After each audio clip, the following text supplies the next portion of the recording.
Presented by Sriya Music.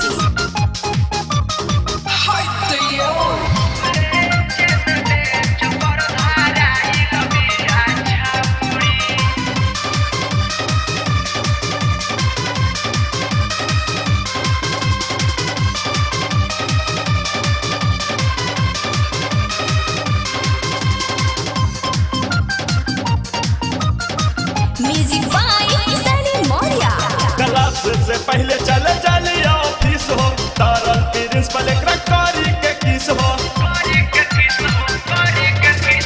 Class से पहले चले चली ऑफिस हो तारल प्रिंसिपल कारी के किस हो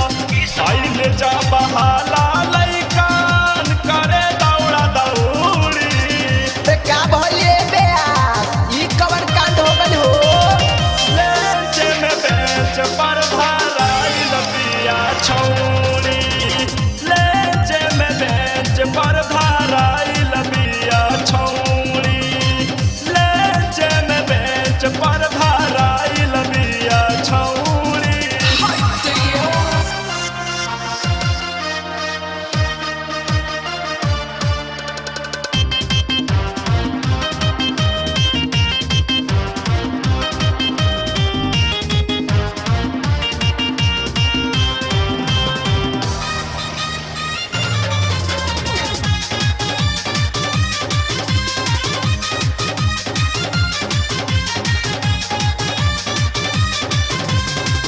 जाला पढ़ावे जब टीचर क्लास हो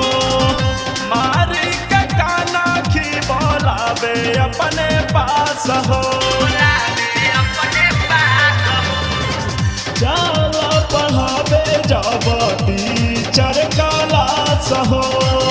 मारी के काना खी बोलावे अपने पास हो बोले के हुलाई कन देखावे लागे छाड़ी बोले के हुलाई कन देखावे लागे छाड़ी ई का भइल हो लेंच में बेंच पर भराइल बिया छौरी लेंच में बेंच पर भराइल बिया छौरी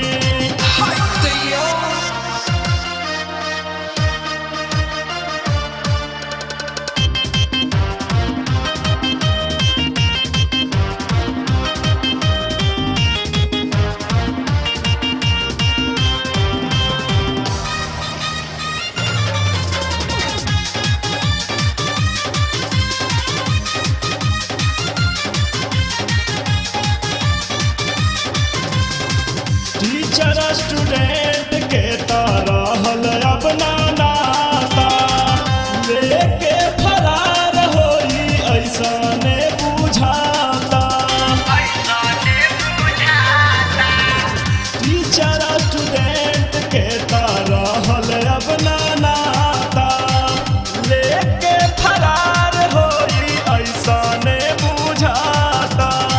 छापल अखबार हाला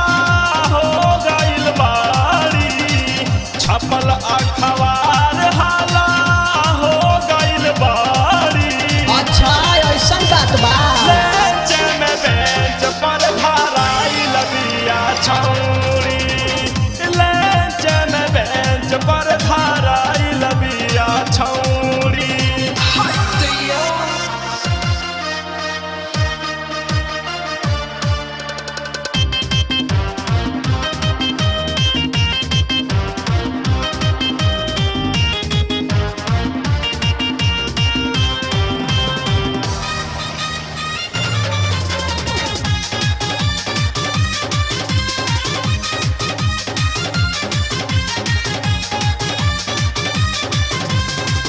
काहे पारादीप गाके बातिया सचाई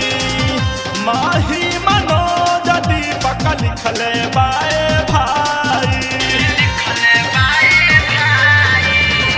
काहे पारादीप गाके बातिया सचाई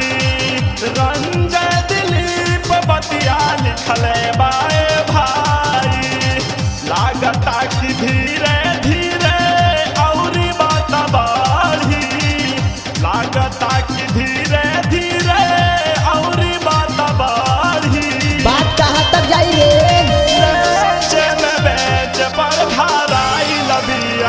छौरी लंच में बेंच पर धाराइल बिया छौरी Presented by